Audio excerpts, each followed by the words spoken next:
masikip. Nakikita ko, masikip. Kaya may video rin pala dito guys. So, yan yung Fortune Drugstore. Common. Ito yung video. So sirado pa ngayon kay maaga pa. Pinapakita ko lang sa inyo guys yung dito sa Tacloban na yung downtown area nila. Yan, si Manong magbubukas pa lang. Nagbibenta siya ng ginataan, turon. So, bukas na yung ano na.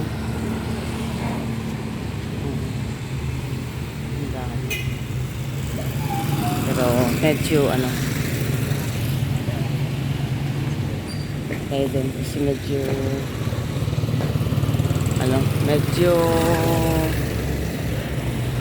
doon tayo dadaan. Dito na lang tayo guys dadaan. Medyo may pagka parang oily kasi yung pagkain, kaya ayoko.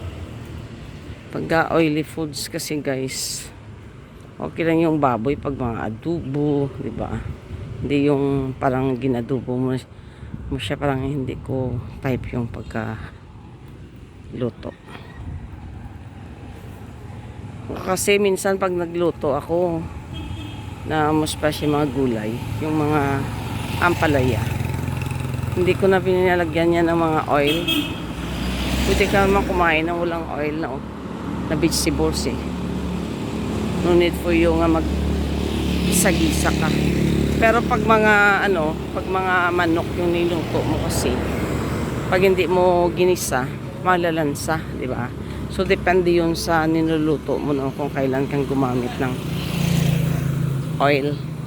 To pansit malabon lang. Tapos may sinti din yan. Iba pala yung daan nung Infinity Tea. Kasi para at least malaman. Sumakay kami noon eh. Nakakalimutan ko kung saan banda yung Infinity. Masarap din kasi yung doon. Yung kanilang tea guys. Milk tea. Dito pala yung luxury. Luxury naman siya. So, ganda. Nag-iikot na ako guys para at least ko rin overview ko rin yung mga yung dito banda. Pagliko mo pala doon sa kabila pala yung main road. Kung doon tayo dumaan sa kabila guys, yun pala yung main road doon sa kabila. Tapos liko lang tayo pala dyan. Nandyan na kasi yung Banban. Tapos nandyan din yung hotel kung saan tayo nakastay, no? Ayan, nakikita na. So dito talaga tayo sa downtown area.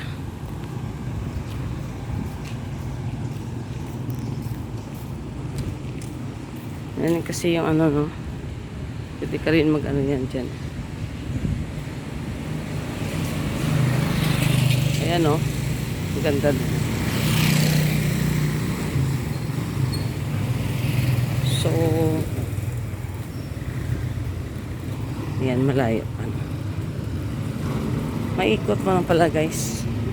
Yung just, yan Banban yan, Banban.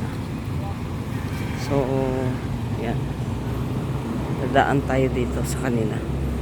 Yan guys, meron din Crispy King pa rin, Crispy King. Yan, may mga aso. Daanan tayo dito guys. Sarap pagkaon. Ayan. God bless everyone. Ayan okay.